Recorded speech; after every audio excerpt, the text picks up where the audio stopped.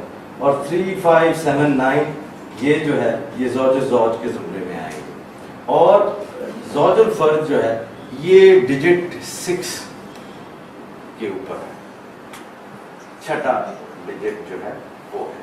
اب یہ تینوں، اب میں آسان کرنے لگا ہوں، پہلے مشکل کر کے تھوڑا سا، یہ شکلیں ہیں اور کچھ بھی نہیں.